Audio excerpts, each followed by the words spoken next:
When a routine traffic stop turns into a moment that could change everything, a police officer's worst assumptions crash headfirst into a reality he never expected. And the man he's targeting?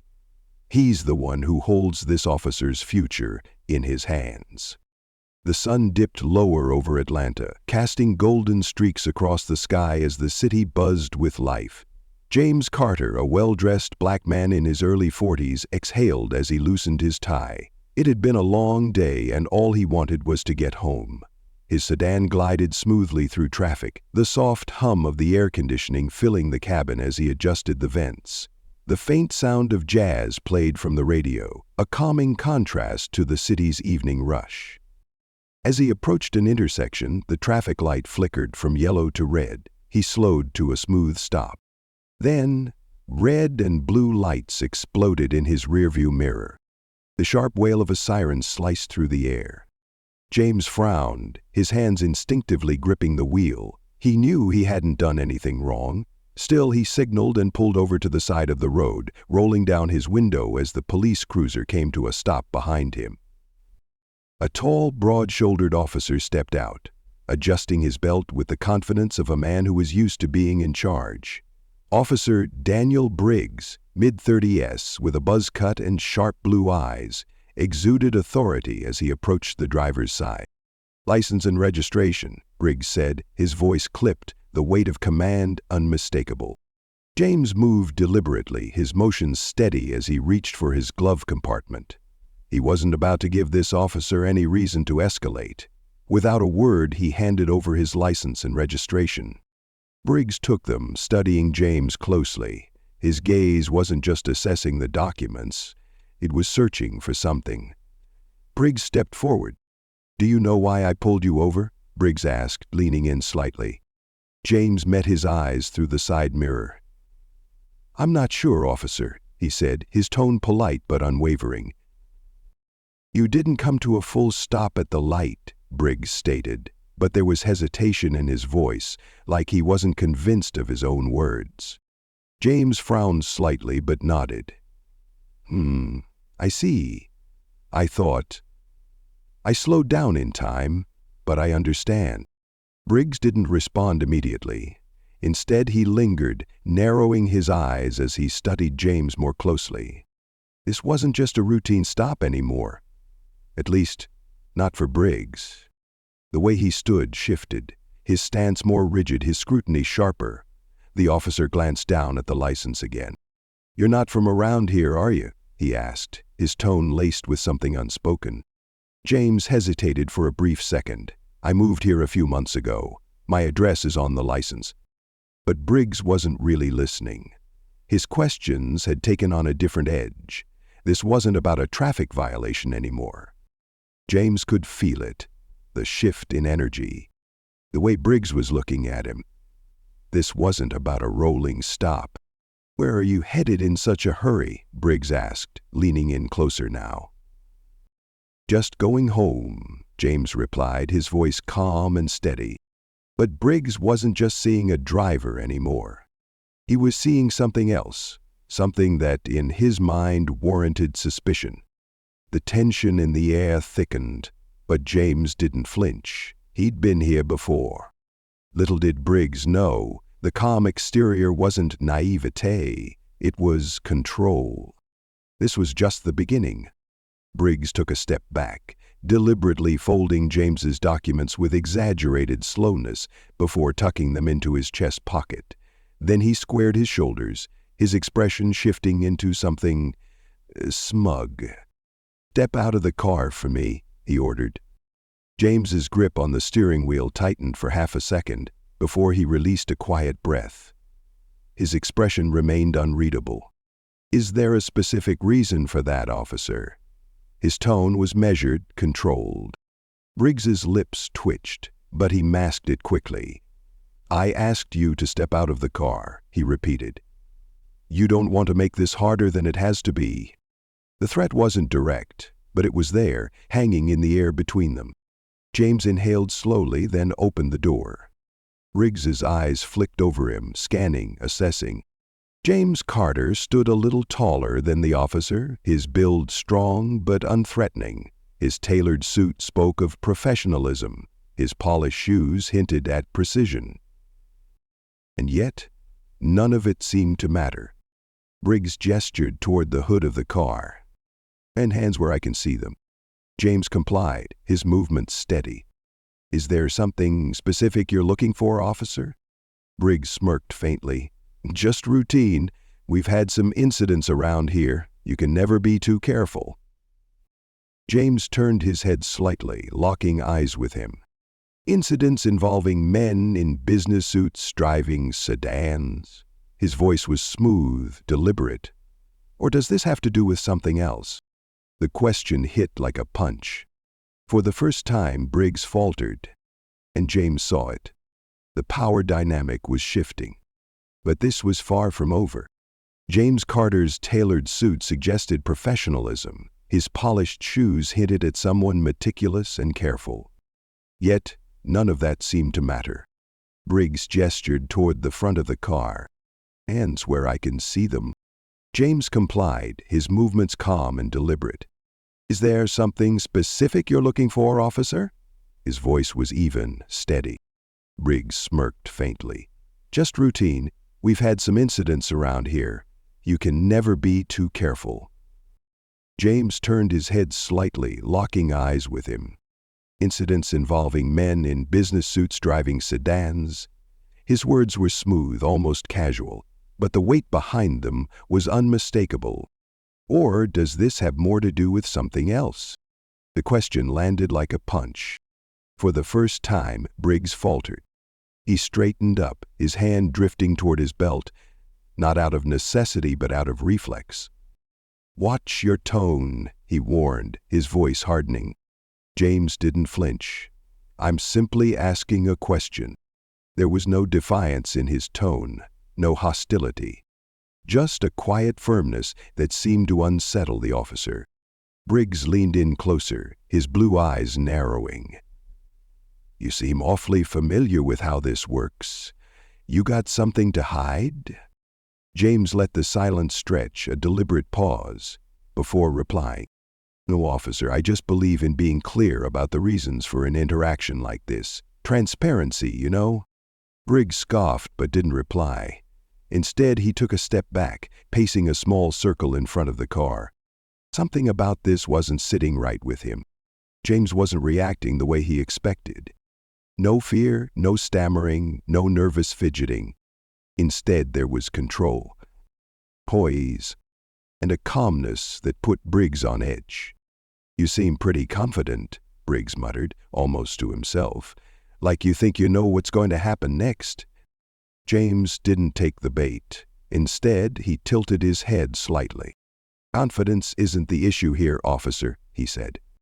"Respect is—" Briggs froze for half a second before turning back to face him.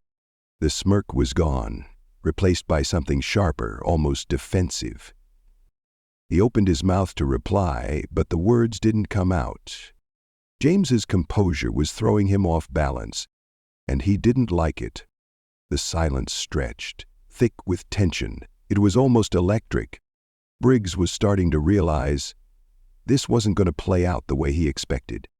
But instead of backing down, he doubled down. Briggs tapped his fingers against the holster on his belt, his frustration barely concealed. He wasn't used to being challenged, especially not by someone like James. His gaze flicked back to the sedan, as though searching for a justification he hadn't yet manufactured. "Turn around and place your hands on the hood," Briggs ordered, his voice clipped. "I need to check for weapons." James raised an eyebrow. "Weapons?" He repeated the word, his tone incredulous but still measured. "Do I look like someone who's carrying a weapon?" Briggs's jaw tightened, and for the first time, his composure cracked. "I'm not going to ask you again." James hesitated, just for a moment. A flicker of something unreadable passed across his face. Then, without a word, he turned and placed his palms flat against the hood of his car. Behind him, Briggs approached. The crunch of his boots on the asphalt broke the uneasy silence. Then came the pat-down. Quick, rough, Briggs's hands lingered a little too long. This wasn't just a search. This was an assertion of power. A test. A challenge. Briggs was waiting for a reaction. But James didn't flinch. Didn't stiffen. Didn't move. Finally, Briggs stepped back. "You're clean," he muttered. But the words sounded begrudging, as if he was irritated that he hadn't found anything to justify his suspicion. James turned to face him. His expression was calm, but his eyes? Sharp. "Of course I am," he said simply. "Officer, if you're done." "I'm not done," Briggs cut in, his voice rising slightly.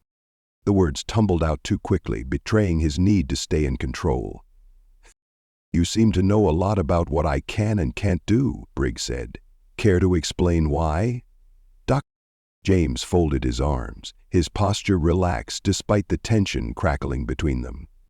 "I've had my fair share of interactions with law enforcement," he said smoothly. "Let's just say, I've learned a lot over the years." Briggs's eyes narrowed. "That's so? You a lawyer or something?" James smiled faintly.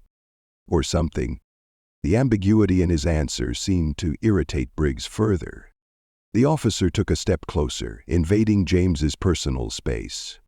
His voice dropped to a near growl. "Listen, you think you're smarter than me? Think you can talk your way out of this?" James met his gaze, unflinching. "I don't think anything, officer," he said. "I just believe in fairness." His voice was calm, steady, unshaken. "And so far," James continued, letting the words linger, "not seeing much of it here." The words hung in the air like a challenge. "And Briggs?" He took the bait. "Fairness?" Briggs scoffed. "You think fairness is what this is about?" His lip curled. "People like you always—" He stopped himself abruptly. The words lingered, like smoke, even though they hadn't fully escaped. James's expression didn't change. But something about his posture shifted. Subtle. Unmistakable. He had caught exactly what Briggs had almost said. James tilted his head slightly. "People like me," he repeated. His voice was soft, but charged with meaning. Briggs bristled, stepping back, as if realizing he had just crossed a line he couldn't uncross. "You know what I mean," Briggs muttered. But his tone lacked conviction. James's gaze never wavered. "I think I do," he replied quietly. "And now?" His calmness wasn't passive. It was razor-sharp, cutting through the pretense like a blade. "And I think we both know," James continued. "This interaction stopped being about a traffic violation a long time ago. A long time ago. That's how far back this problem stretched. And now it was catching up." Briggs opened his mouth to respond, but the words didn't come. For the first time, he looked uncertain, like he wasn't entirely sure how to proceed. The balance of power had shifted, and for the first time, Briggs was on shaky ground. But the moment of reckoning was still to come, and it would be one he'd never forget. The silence was heavy, until James Carter broke it. His voice was steady, unyielding. "Officer," James said, his eyes locked onto Briggs, "I think it's time you knew who I am." Briggs's brows knitted, irritation flashing across his face. "I don't care who you are," he shot back. But there was a crack in his tone. James didn't rush, didn't flinch. Slowly, deliberately, he reached into his pocket. "I'm reaching for my badge," he said calmly. Briggs's hand twitched near his holster. James saw it, but didn't react. "No need for theatrics, officer. I want you to see it." The words hung in the air. Briggs's eyes followed James's hand as he pulled out a leather wallet, flipped it open, and revealed a gleaming badge. James held it up, his tone as casual as if he were introducing himself to a neighbor. "James Carter," he said. "Head of Internal Affairs, Atlanta Division." Briggs froze. His eyes darted from the badge to James's face, searching for some sign this was a joke. But James wasn't laughing. There was no humor in his expression, only quiet authority, and a hint of disappointment. Briggs swallowed hard. "Internal affairs?" he repeated, his voice cracking slightly. "Yes," James interrupted, saving him the trouble of finishing the thought. "I oversee officer conduct and my job," he continued, his voice measured, unyielding, "is to ensure that the people who wear this badge uphold the integrity and values it represents." Briggs's face paled, his confident demeanor unraveling in real time. He took a step back. His hand fell away from his belt, as though the weight of his own authority had suddenly become too heavy to carry. James took a step forward, closing the gap Briggs had instinctively created. "Do you know what the most troubling part of this interaction has been, Officer Briggs?" His voice was calm, but piercing. Briggs didn't answer. He looked like a man who had just realized he'd walked into quicksand and had no idea how to escape. "It's not the profiling," James continued, "though that's bad enough. It's not the baseless escalation either." He let the words linger. "It's the fact that you've done all of this without even realizing who you were talking to." James's gaze bored into him, unrelenting. "He assumed I wouldn't know my rights, that I wouldn't understand the laws you're sworn to uphold. And why?" Briggs opened his mouth, but no words came. James finished the thought for him. "Because I didn't fit your idea of someone deserving respect." His words weren't angry, but they carried the weight of an indictment. "Thank you. And that's not just a problem for me, officer." James's voice dropped slightly. "That's a problem for everyone you encounter in that uniform." Briggs's shoulders sagged. The full weight of James's words landed squarely on him. He glanced down at the badge again, almost as if he expected it to disappear if he didn't look too closely. James stepped back, giving Briggs a moment to breathe. But his voice? It didn't lose its edge. "Here's what's going to happen," James said. "You're going to take a step back, return my documents, and think very carefully about what you say next." Briggs's lips parted. He hesitated, clearly debating whether to push back or comply. The hesitation cost him. James's voice dropped slightly, low enough to make Briggs's stomach twist. "You're going to hear from me again. That's the driver you stopped on the side of the road, but as the man tasked with deciding whether you're fit to wear that badge." Briggs swallowed hard. His face reddened as the weight of the moment sank in. Finally, he reached into his chest pocket, pulled out James's license and registration. His hands were trembling slightly as he handed them over. James took them without a word, tucked them into his wallet. Then he stepped toward the driver's side door of his car. Pausing, one hand on the handle, he looked over his shoulder, met Briggs' gaze one last time. "Remember this, Officer Briggs," James said. "The badge doesn't make you better than anyone. It makes you accountable to everyone." With that, James slid into his car, started the engine, and drove away. Briggs was left standing there in the fading light. His confidence? Shaken. His future? Uncertain. But for James, this was far from over. His next move would ripple through the entire department.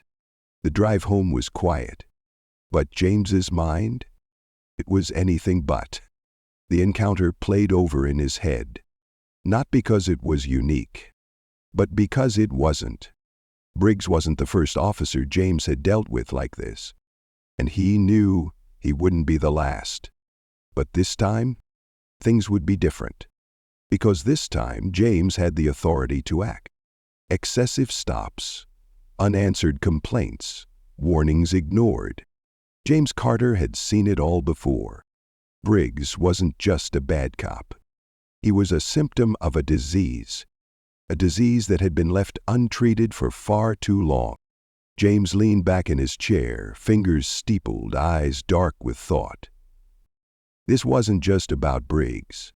This was about a culture that made men like him feel untouchable.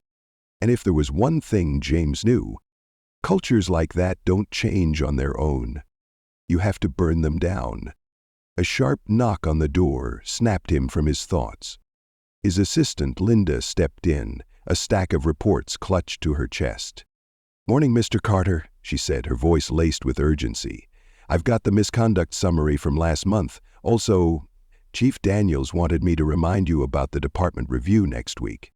James barely looked up as he took the files from her hands. "Thanks, Linda," he said, flipping through the first few pages, then, after a beat, "Schedule a meeting with Daniels for this afternoon." Linda hesitated. Something in his voice felt different. He wasn't just checking in, he was coming for blood. "Of course," she said softly, before slipping out of the room. James turned back to Briggs's file, and as he read, his jaw tightened. Because this wasn't just one bad cop. This was a system that had let him thrive. And if James had his way, that system was about to crumble. That afternoon, James sat across from Chief Daniels in a dimly lit conference room.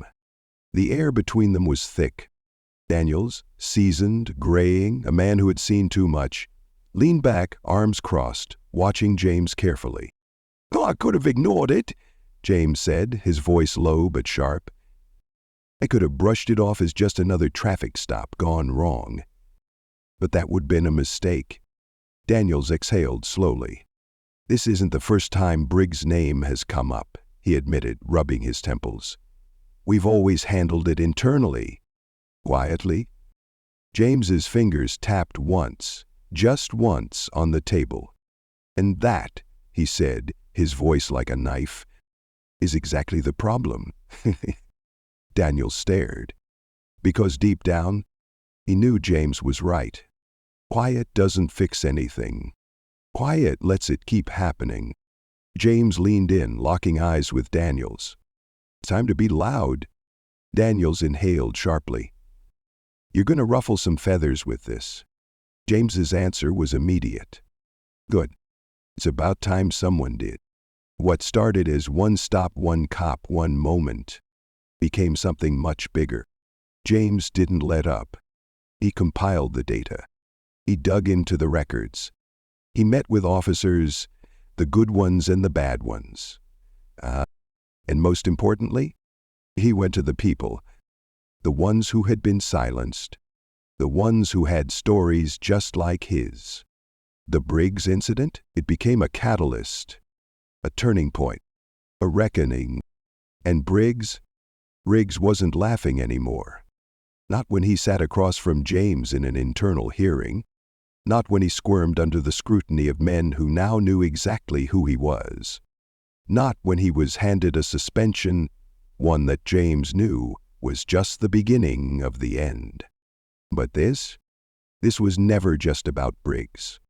Because James wasn't fighting for one man's punishment. He was fighting so there would never be another Briggs again. Months later, James stood behind a podium in front of a crowd that stretched across the community. Officers, officials, regular people who had lost faith long ago. His hands gripped the edges of the podium, and when he spoke, the room went silent. "Justice," he said, his voice ringing through the hall, "isn't just about catching the bad guys. It's about making sure the people sworn to protect and serve actually do." He let his eyes scan the faces before him, some hopeful, some skeptical, all listening. He continued, "With integrity, with fairness, with respect." He let the words settle. "That's the badge I believe in, and that's the badge we're building together." The crowd erupted. Applause. Thunderous. Wrong. But James didn't soak it in. Because for him, this wasn't the end of the story. This was just the beginning. As he stepped down from the podium, he caught glimpses of the faces in the crowd. The ones who wanted change. The ones who feared it. The ones who weren't sure it was even possible. And he knew change wouldn't come overnight. But it would come. Because this time, James had the power to make it happen. And he damn well was going to use it. If this story made you think, share it. Because conversations like this, they matter.